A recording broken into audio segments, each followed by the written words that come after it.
I know Mr. Kessler in particular filed quite a stack of exhibits. So if there's an easy way to point things out to me as well, if you're talking about a specific text or number or figure or something like that, that would be super helpful.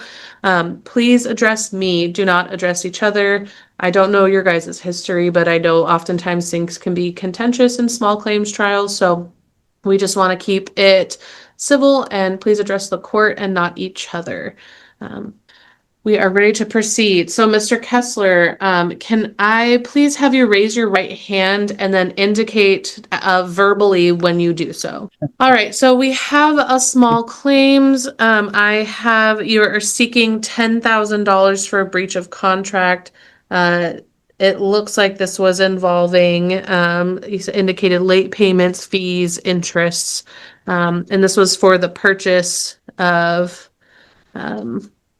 business, essentially the Oasis Tavern. So what would you like to tell me? Why are you seeking $10,000 and the basis for your claims? What would you like to point out in your exhibits as well? Well, basically, Robin's a pathological liar. Everything about her. I mean, she doesn't even live in Castle Rock like you can read in the Daily News. She says she lives in Castle Rock. She actually lives in Kelso. It's just, she'll just put words out, and say things, and, oh, well, that's just, that whole thing is a lie. She just lies and lies. What whole thing is a lie, sir? The Daily News story in there on her, it's just how she bought it, just everything to make it look good, it sound good in the story. That's how she lives her whole life, is just kind of a pathological liar to make things sound, to fit her narrative. And I'm just using that as a small example, but you can see she's basically almost guilty of perjury. And her statement to you that, she's made every payment of, above and beyond, and went above the call and done this and done that. I made a contract where she had 5 years to pay me off. And she went with my partner, who was another crook, and they went behind my back and they signed a 30-year loan without me even knowing about having anything to do with it during COVID at 4.5% interest. So I'm locked in.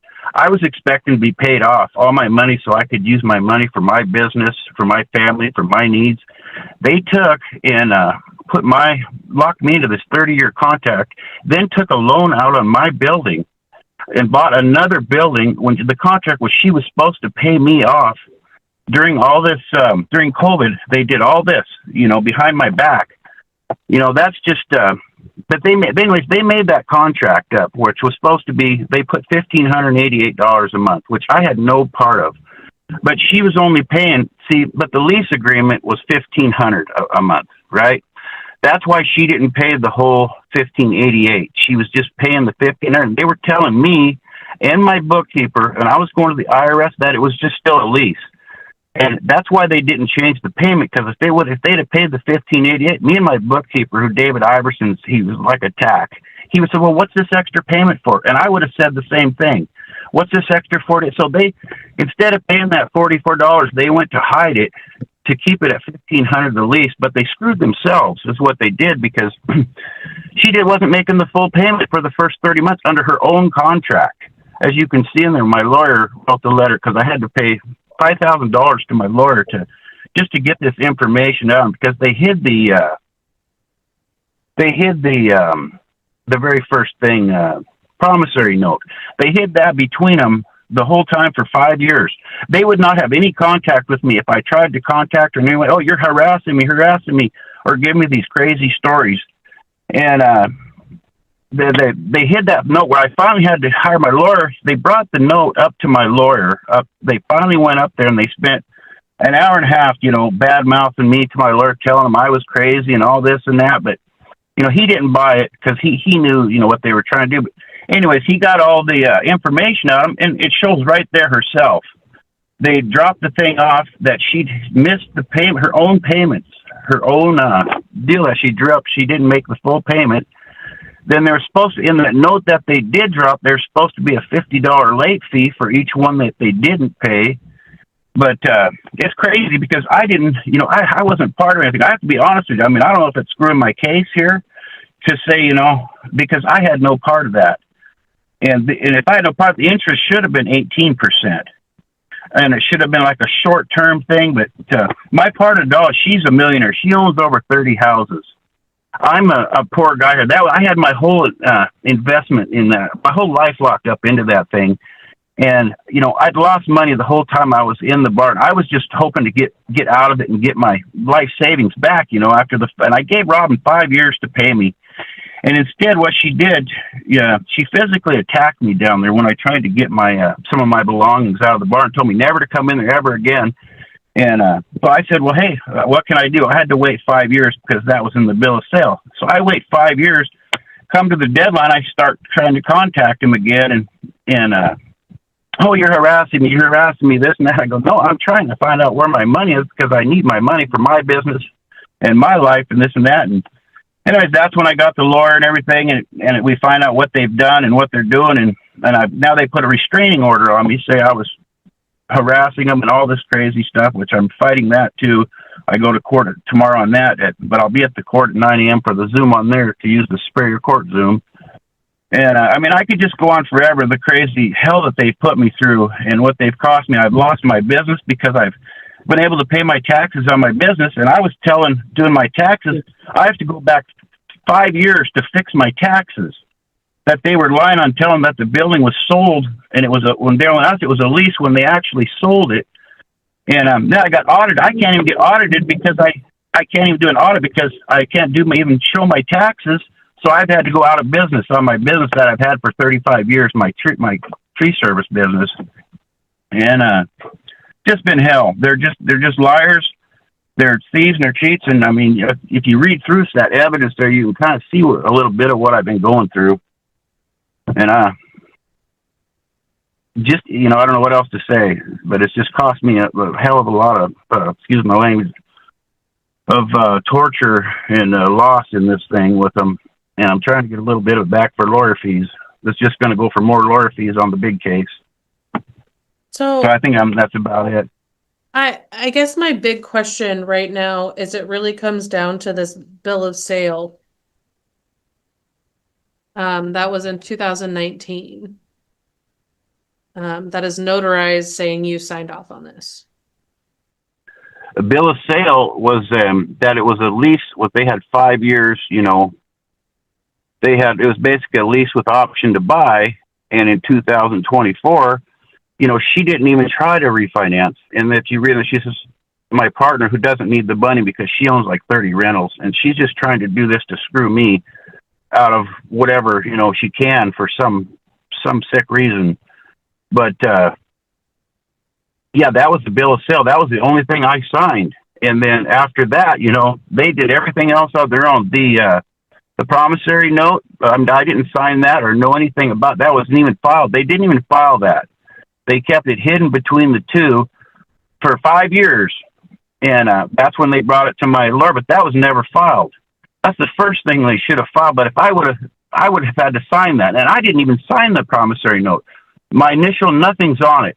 And then the second one, Robin notarized herself. She had, even the notarize said that Robin was the only one there. She filled that all out herself. And then the third one, she did the same thing.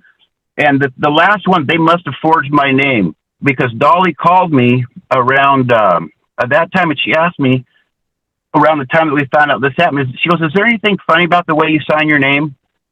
She asked me that question, and it was really weird to me. And I said, well, no, no, they signed my name on the last one, which wouldn't be too hard to do. But why wouldn't have I signed the promissory note or none of that? But they knew, and they waited about a month before they signed that final one to the title company. But waited like a month. They did all different days. I think they probably didn't quite have the nerve to sign my name, but they did. They put my name on there. Now I'm locked in with 30 years. I want away from these women. I don't want nothing to do with them. I want my money to go on with my life.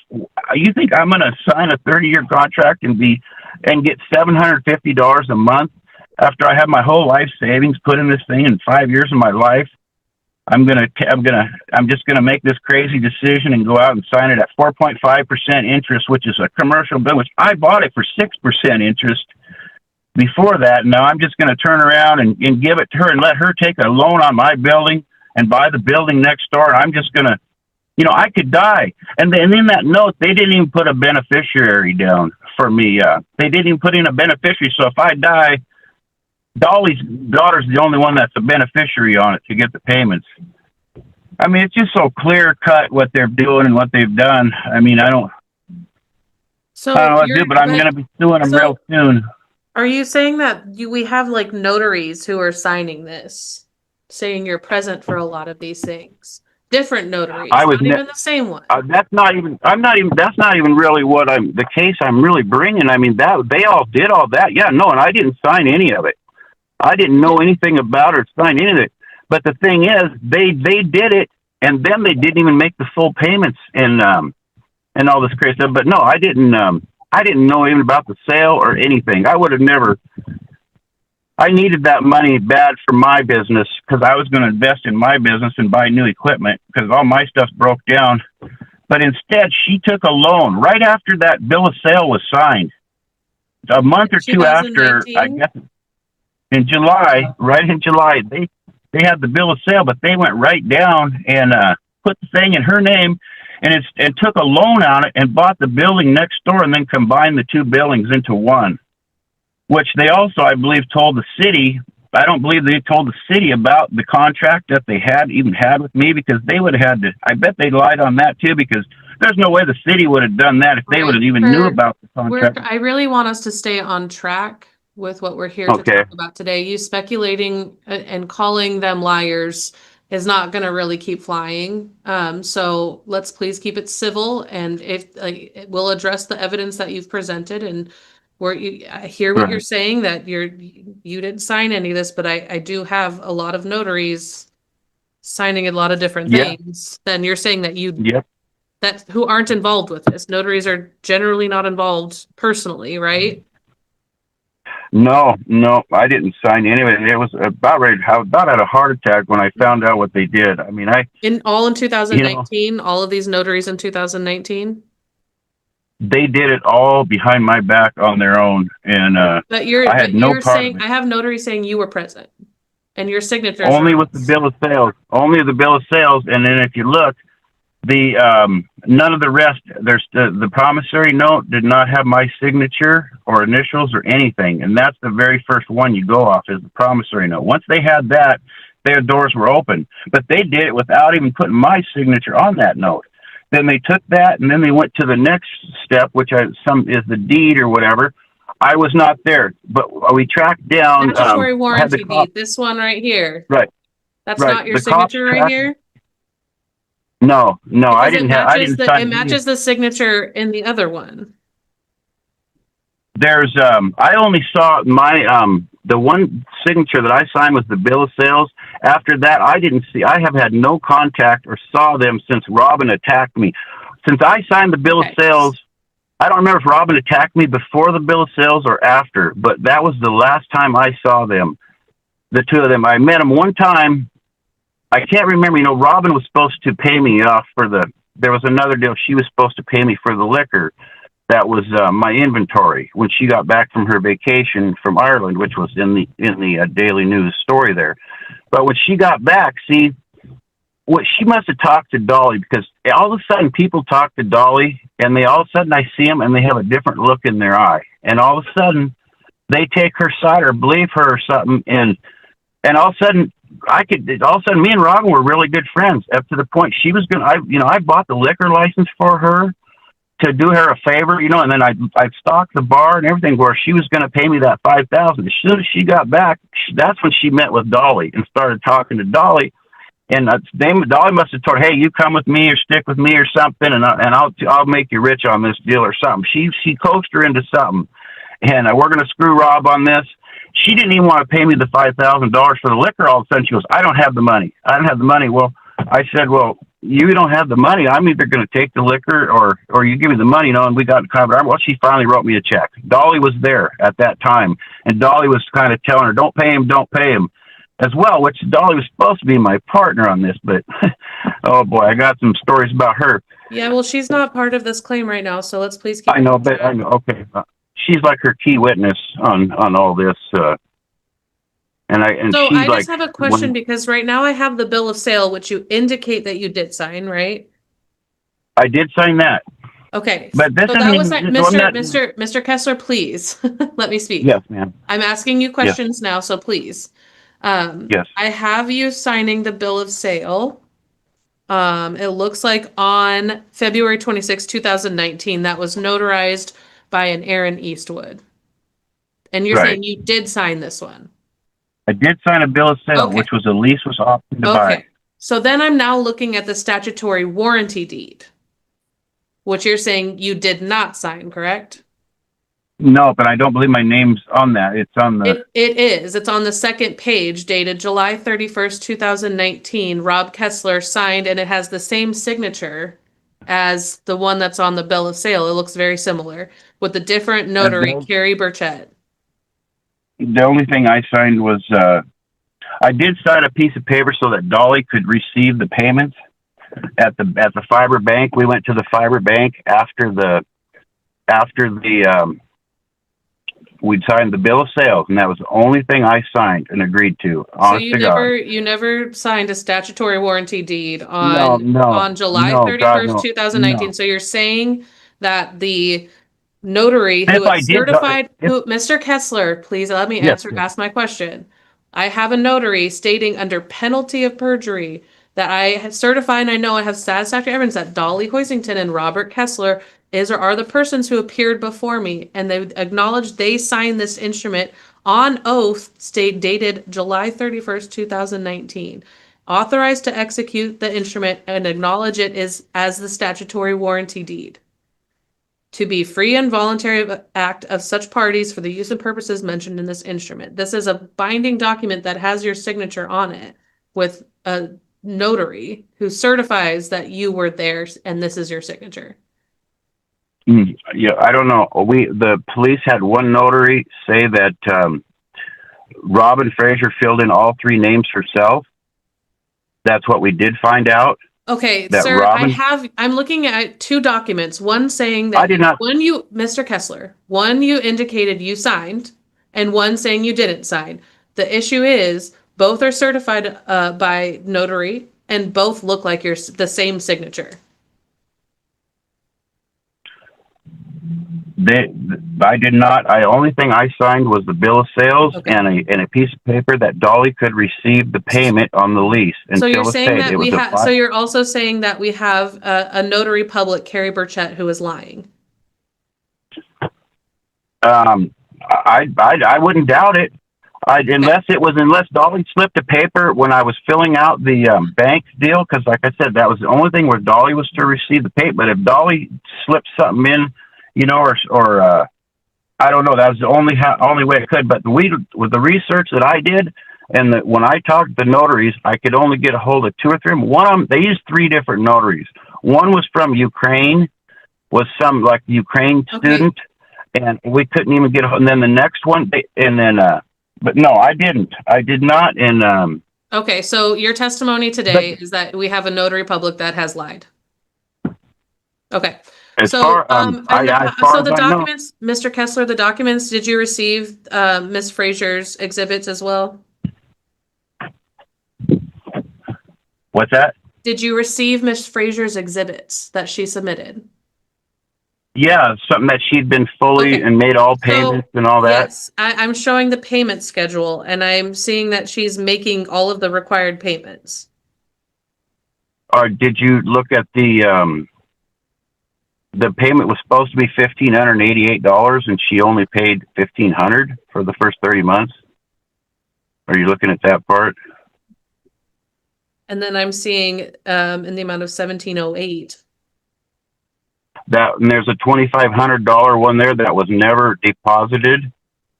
She said, and if you look at the bank statements, they don't make any sense. She says that she put that $2,500 payment in around the time where well, if you look at my bank statements, it was never deposited. And there's another 1 month she has in there where she's got it added up You know, she's basically, see, I didn't know about any of this. Like I said, they've been keeping track of, I didn't even know what they were doing. I didn't know about any of this. And she's the one that provided the payment schedule and brought it. And even in that, it's screwed up. She's got 1 month where it adds up to like 20 so much money. And then the next month it adds up to like 2,000 more than the previous month when it doesn't even make sense. This isn't really what I'm going off is, I'm going to be going to court about the thing about, the signatures and all that. That's going to be a separate court. Right now, I'm just basically going after the money that she signed herself on, where she didn't make she was supposed to pay $1,588. She only paid $1,500 for the first 30 months. Where is this document? And what's that? What document are you referring to with that payment schedule? Well, that's on the promissory note that they made up. The bill of sale that says lease payments of $1,500 per month will commence on 5/1/2019. After that, then they had the next one that they had the promissory note that they drew up themselves, and said she was going to pay $1,588 a month, and for so many, however many years or whatever, and then there's supposed to be a $50 late fee on that as well for not doing that. I mean, I'm just going off of what she said. I'm not really to the point where I'm not showing, but the problem is I am showing she is making the payments. Well, did you read my lawyer's letter? I did.